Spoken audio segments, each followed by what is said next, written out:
Hello everyone and welcome back to ICT channel. आज है हमारे इंग्लिश स्पीकिंग कोर्स का 4th डे और आज हम पढ़ने जा रहे हैं छोटे छोटे वाक्यांश यानी फ्रेजेस। तो शुरू करने से पहले अगर आप चैनल पे नए हैं तो आप चैनल को सब्सक्राइब कर ले और सब्सक्राइब करने के साथ साथ आप बेल आइकन में ऑल प्रेस कर ले, जिससे चैनल पे अपलोड होने वाली सारी वीडियोस की नोटिफिकेशन आपको सबसे पहले मिल जाएगी। तो चलिए लेट्स बिगिन। अंग्रेजी के वाक्य की जगह कई बार वाक्यांश अथवा केवल दो एक शब्दों से काम चलाया जाता है। उदाहरण के तौर पर yes sir, no sir, very good sir आदि। ये वाक्यांश इतने अधिक प्रचलित हैं कि अंग्रेजी बोलने और समझने के इच्छुक प्रत्येक व्यक्ति को इनसे परिचित होना अत्यंत आवश्यक है। ये वाक्यांश बहुत सरल भी हैं क्योंकि ये व्याकरण के पेचीदा नियमों से बंधे हुए नहीं है। तो यहाँ पे हम आज बात कर रहे हैं फ्रेजेस की। फ्रेजेस क्या होते हैं? ये दो शब्द या एक शब्द या 3-4 शब्दों का समूह होता है। ये कंप्लीट वाक्य नहीं होते हैं बल्कि वाक्य के अंश होते हैं। जैसे यस सर, नो सर,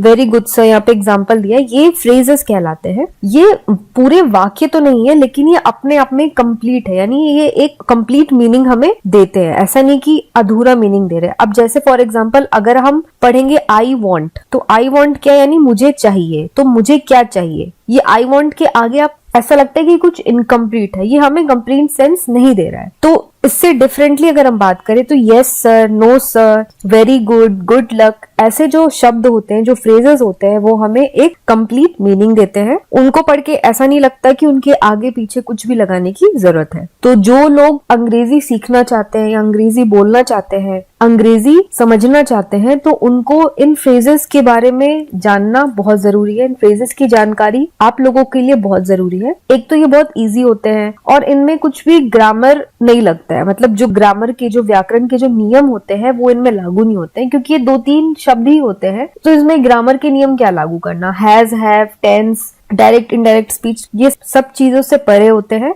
और बहुत ही इजी होते हैं। तो आज हम इन फ्रेजेस के बारे में ही जानेंगे। तो यहाँ पे हमें कुछ फ्रेजेस दिए गए हैं, आइए हम एक बार चेकआउट करते हैं। फर्स्ट है मैं अभी आ रहा हूँ, यानी जस्ट कमिंग। तो मैं अभी आ रहा हूँ ये एक सेंटेंस है, तो इसके लिए हमने जो फ्रेज बनाया वो हमने बनाया जस्ट कमिंग। तो जस्ट कमिंग जो है अपने आप में ये कंप्लीट है, हमें इसके आगे पीछे कुछ भी लगाने की जरूरत नहीं है। और आप ये देखो ये सिर्फ 2 वर्ड से बना है और ये अपने आप में कंप्लीट भी है। तो इस तरह के वाक्यों को, वाक्यांशों को हम कहते हैं फ्रेजेस। नेक्स्ट, बहुत अच्छा, वेरी वेल, अच्छी बात है, फाइन, वेरी गुड, जैसी आपकी मर्जी, एज यू लाइक या फिर एज यू प्लीज, कुछ भी आप कह सकते हैं। और कुछ, तो जब हम किसी को खाना खिलाते हैं या खाने पे कोई है तो हम मुझसे पूछते हैं कि और कुछ लेंगे, और कुछ चाहिए, तो हम क्या बोलते हैं, एनीथिंग एल्स। तो अब हम ये कहते हैं कि do you want anything else, उसकी जगह हमने सिर्फ कहा एनीथिंग एल्स। सिर्फ ये फ्रेज हमने यूज किया और हम जो कहना चाहते थे, जो वाक्य हम कहना चाहते थे, वो यहाँ पे हमने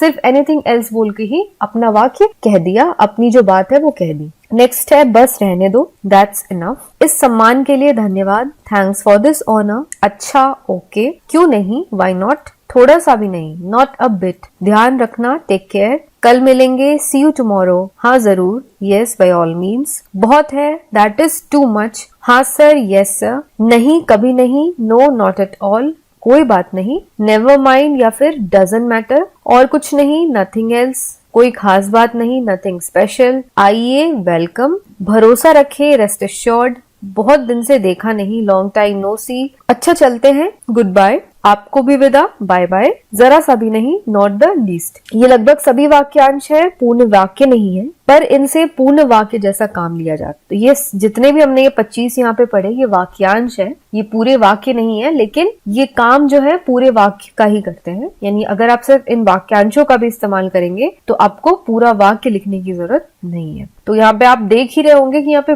ये बहुत सारे ऐसे वाक्यांश है जो आप आम बोलचाल में जरूर यूज करते हैं। तो नेक्स्ट टाइम से जब भी आप हिंदी में, जब आपके मन में ऐसे कोई वाक्यांश आए जब आपको यूज करना है, तो आप बिल्कुल टेंशन फ्री होके, बेफिक्र होके ये इंग्लिश के फ्रेजेस उनकी जगह पे यूज करें। यानी अगर आपको किसी को कहना है कल मिलेंगे तो आप उनको कहो सी यू टुमारो। आपको अगर किसी को कहना है आइए तो आप कहो सीधे वेलकम। तो इस तरीके से आप ये सब कोशिश करें कि आप अपने डे टू डे कम्युनिकेशन में ये सारे फ्रेजेस का यूज जरूर करें। अब नेक्स्ट हम पढ़ेंगे आज्ञा या आदेश के वाक्य, यानी सेंटेंसेस ऑफ कमांड और ऑर्डर। तो ऐसे वाक्यांश जिससे हमें किसी को आज्ञा देने का या आदेश देने का बोध कराते हैं, वैसे कुछ वाक्यांश हम पढ़ेंगे। तो पहला है रुको, आई से स्टॉप। नेक्स्ट है बोलो, स्पीक। सुनो, लिसन। यहाँ ठहरो, वेट हियर। इधर आओ, कम हियर। इधर देखो, लुक हियर। यह लो, टेक इट। पास आओ, कम नियर। बाहर इंतजार करो, वेट आउटसाइड। ऊपर जाओ, गो अप। नीचे जाओ, गो डाउन। उतर जाओ, गेट ऑफ। तैयार हो जाओ, बी रेडी और get ready.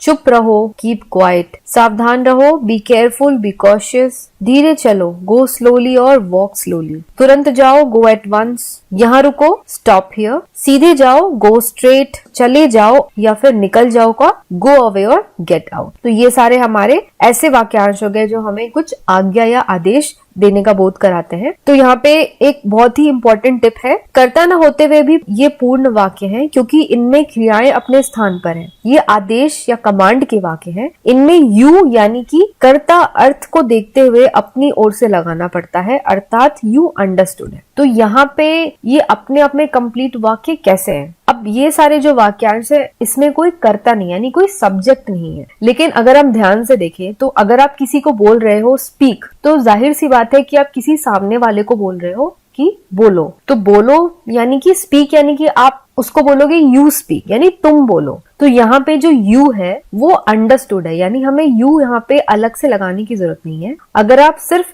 Speak, listen, wait here ऐसे बोलोगे तो ये पहले से ही समझा जाएगा कि यहाँ पे यू लगा हुआ है, क्योंकि आप ये जो भी कमांड दोगे ये जाहिर सी बात है कि आप अपने सामने वाले को ही ये कमांड दे रहे हो, या आपके सामने जो व्यक्ति है, जो लोग हैं, आप उन्हें कमांड दे रहे हो। तो यहाँ पे कर्ता जो है यू आ गया, यू यहाँ पे छिपा हुआ है, यहाँ पे यू अलग से लगाने की जरूरत नहीं है और इस तरीके से ये कंप्लीट वाक्य का काम करते हैं। अब है कुछ याद रखने वाली बातें। ऊपर बी भाग में सभी आज्ञा या आदेश के वाक्य हैं। आप इन्हें थोड़े से प्रयत्न से प्रार्थना सूचक वाक्यों में भी बदल सकते हैं। ऊपर के सभी वाक्यों से पहले प्लीज जोड़े। पहला वाक्य इस प्रकार बनेगा, प्लीज स्टॉप। इसी तरह सभी वाक्य बनेंगे। इस तरह इन वाक्यों की क्रियाओं का अर्थ आदर सूचक हो जाएगा। तो यहाँ पे हमने जो वाक्य पढ़े वो थे आज्ञा देने वाले या आदेश देने वाले वाक्य। तो इसे हम प्रार्थना करने वाले वाक्य भी बना सकते हैं, यानी आप किसी को आग्रह कर रहे हैं, आप किसी से पोलाइटली पूछ रहे हैं या पोलाइटली आप मांग रहे हैं, तो वो हम कैसे बनाएंगे? अगर हमें किसी को कहना है स्पीक, तो जब हमने उसे सिर्फ कहा बोलो, यानी हम उसे कमांड दे रहे हैं, हम उसे आदेश दे रहे हैं कि तुम बोलो। लेकिन जब हम स्पीक के आगे सिर्फ प्लीज लगा देते हैं तो ये हो जाएगा प्लीज स्पीक, यानी हम उससे रिक्वेस्ट कर रहे हैं कि कृपया तुम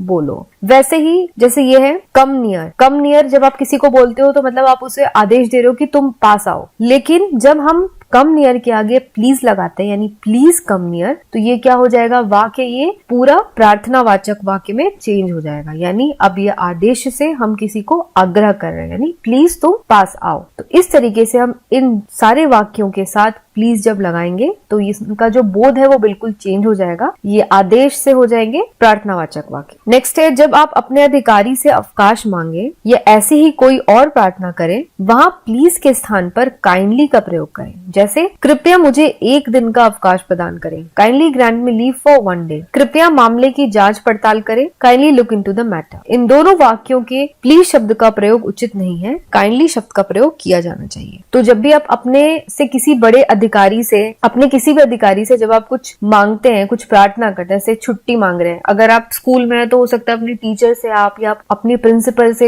एक दिन की छुट्टी मांग रहे हैं, या ऑफिस में है तो आप अपने किसी सीनियर अधिकारी से या किसी भी सीनियर से आप छुट्टी मांग रहे हैं, तो वहां पे आप ये नहीं कहेंगे कि please grant me leave for one day. यहाँ पे प्लीज की जगह पे आप लिखोगे kindly grant me leave for one day. ये काइंडली वर्ड यूज करना बहुत इंपॉर्टेंट है किसी भी एप्लीकेशन में, क्योंकि प्लीज जो है वो फॉर्मल नहीं लगता, जो फॉर्मल वर्ड होता है वो होता है काइंडली। तो आप ये बात ध्यान रखें, जब भी आप कोई एप्लीकेशन लिखें, कोई पत्र लिखें फॉर्मल, तो आप वहां पे प्लीज की जगह आप काइंडली का इस्तेमाल करें। अब नेक्स्ट है डोंट या डू नॉट शब्द का संक्षिप्त रूप है तथा कांट कैन नॉट का। तो यहाँ पे जब हम डू नॉट लिखते हैं तो डू नॉट को हम शॉर्ट में लिखते हैं डोंट, और कैन नॉट को हम शॉर्ट में लिखते हैं कांट। तो इसी तरीके से हम जैसे विल नॉट है, विल नॉट को हम लिखते हैं वोंट, शुड नॉट को हम लिखते हैं शुडंट, इज नॉट को इजंट। तो इस तरीके के शब्द में जो नॉट है उसकी जगह एपोस्ट्रॉफ लग जाता है। आदेश और प्रार्थना के वाक्य 9वें दिन में देखिए। अब यहाँ पे जब हम 9वें दिन के सेशन में अपने पहुंचेंगे, अभी जैसे आज हमारा चौथा दिन चल रहा है, तो जब हम 9th डे वाला जब हम कोर्स अपना स्टार्ट करेंगे तो वहां पे हमें आदेश और प्रार्थना के वाक्य हम पढ़ेंगे। तो फ्रेंड्स, आज के लिए बस इतना ही। आज की वीडियो आपको कैसी लगी ये आप मुझे कमेंट करके जरूर बताएं, और इस वीडियो को भी आप अपने फ्रेंड्स के साथ या अपने जानने वालों के साथ जरूर शेयर करें। तो आज के लिए बस इतना ही। मैं मिलूंगी आपको अगली वीडियो के साथ। तब तक के लिए take care, stay safe and have a nice day.